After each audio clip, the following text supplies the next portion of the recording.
Esto te va a servir para cualquier red social y es que te voy a enseñar cómo hacer un guión perfecto y adaptado a ti. Al final te enseñaré los mejores consejos y detalles que tienes que evitar. En el anterior vídeo estuve explicando todas las partes que conforman un vídeo y también comenté que esta era la más importante. Es como cocinar, está perfecto que improvises, pero si tienes una receta paso por paso de cómo tienes que hacer las cosas y encima tienes pequeñas anotaciones que has escrito tú a lo largo de tu experiencia, pues te va a salir un plato muchísimo más bueno. Dentro de cada parte voy a explicar un poco cómo retener a esa audiencia y aparte cómo ser eficiente. Todo el mundo quiere las máximas personas posibles en sus vídeos y claro que los vean hasta el final. Para ello, cuando haga el guión, divídelo en tres partes: la introducción, el desarrollo o nudo y el desenlace. Esto es muy básico y realmente no hay una más importante que otra, ya que cada una cumple una función y hay que saber de qué manera impacta al espectador. Aquí será la parte en la que una persona decidirá si le va a dar la oportunidad al vídeo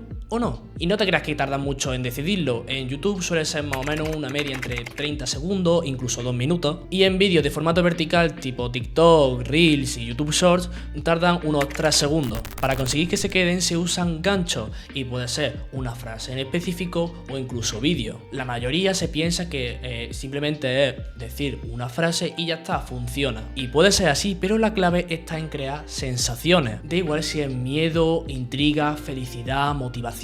Da lo mismo, ya que el factor determinante es mantener esta emoción hasta el desenlace. Y de cierta manera es darle una recompensa al espectador, como puede ser mantener la intriga y al final pues darle la respuesta. Una vez que tengamos claro esto y la atención del espectador, empezamos a introducir pues el tema del vídeo. Empezamos a desarrollar lo expuesto en la introducción y muy importante ser coherentes con lo dicho, porque lo que vamos a conseguir es que a la gente no le esté interesando y no vea que es lo que busca y se vaya. Mientras lo está explicando tienes que mantener esa sensación o emoción, incluso intensificándola, y para esto puedes hacer uso del storytelling. Lo recomendable es partirlo en secciones, aunque claramente va a depender mucho del tema que vaya a tratar. No por nada, sino que quede un vídeo mucho más organizado. E incluso si una persona quiere consultar algo que has dicho en el vídeo, al estar organizado por secciones, pues va a ir directamente a la parte que necesita, pues volviéndole a dar visibilidad a tu vídeo. Aprovechan esta parte para sacar clips que funcionen sin ningún tipo de contexto y por separado, ya que si los subes en otras redes sociales y consigues crear esta emoción,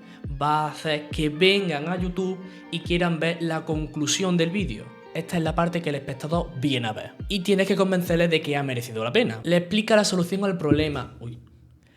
Le explica la solución al problema o le cuenta el final de la historia. Finaliza esta emoción que has creado de un principio con tu miniatura y tu título. Esta parte es vital porque va a determinar si esa persona te considera un buen creador de contenido. Y si consideras que este vídeo te está sirviendo, no te olvides darle like y suscribirte.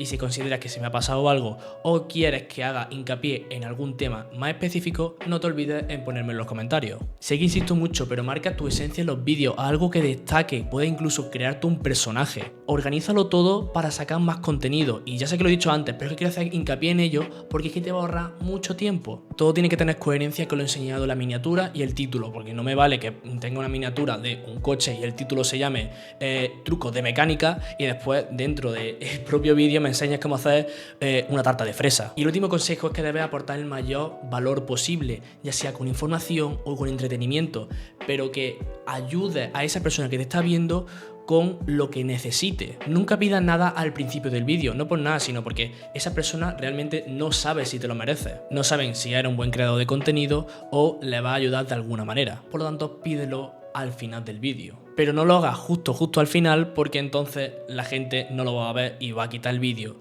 lo que va a convertirse en menos visitas. Y con esto no me refiero al like y suscríbete, me refiero a cualquier tipo de call to action, el que sea, mándalo a otra red social o comentar. Aunque insista mucho en organizarlo todo, deja un poquito de paso en la improvisación, sé tú mismo y, como he dicho, marca la esencia en tus vídeos.